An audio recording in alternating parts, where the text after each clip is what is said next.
जो values use की जाती हैं। तो 6.4 एक्सरसाइज में एक टेबल की मदद से हम सॉल्व करेंगे क्वेश्चन। जो अमूमन वैल्यूज यूज की जाती हैं उसमें 3 पैरामीटर होते हैं, साइन, कॉस और tan।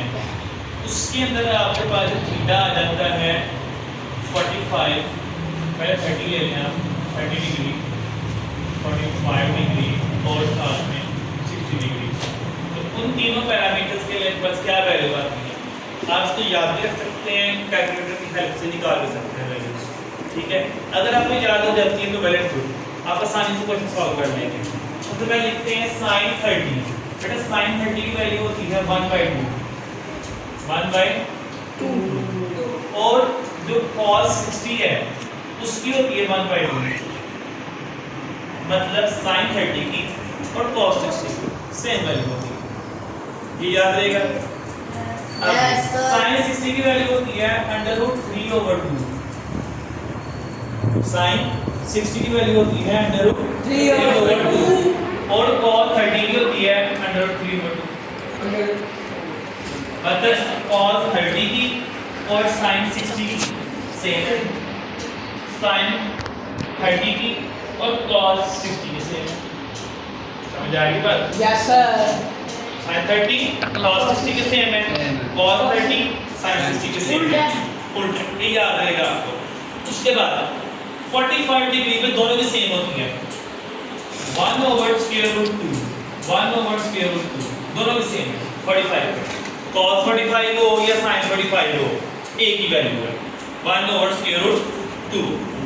आगे बेटा जाती है sin की वैल्यू, तो tan की, tan 30 की होती है 1/√3 और tan 60 की होती है √3। कितना फर्क है, वो खाली √3 है 60 में और 30 पे ये 1/√3 है, 1/2 फर्क है ना सिर्फ, याद रहेगा ये भी।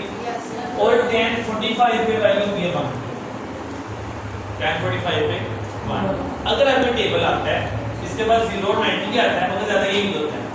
अगर आपका टेबल आता है तो आपके लिए क्वेश्चन सॉल्व करना बहुत आसान है। ये का 90 डिग्री आ रहा है ना, वो tan 90 में फिट हो जाता है। ठीक है, sin 90 की वैल्यू लगा 0 1 आ जाती है, cos 90 की वैल्यू आ जाती है। sin 90 की वैल्यू यहां पे दी जा रही है 1, sin 90 की 1, 90 की sin 90 की 1, cos 90 की 0 और tan 90 की, ठीक है ना? यस और सर। 0 पे उल्टा हो जाता है, 0 डिग्री पे इसकी 0 हो जाती है, इसकी 1 हो जाती है, इसकी भी 0 हो जाती है। ठीक है ना, ये भी याद करना साथ। अच्छा बेटा क्वेश्चन आ जाए हमारे पहले क्वेश्चन है 2 sin 60 cos 60। सिंपल है, हमने वैल्यू पढ़ ली है। sin 60 की वैल्यू क्या है, sin 60 √3/2। cos 60 की क्या वैल्यू है, 1/2। हम क्या करेंगे, 2 को 2 से क्या बचा, √3/2 और 1 वही रहेगा, मल्टीप्लाई करो 1 से वही आ जाएगा। Yes sir. समझिए बात। यस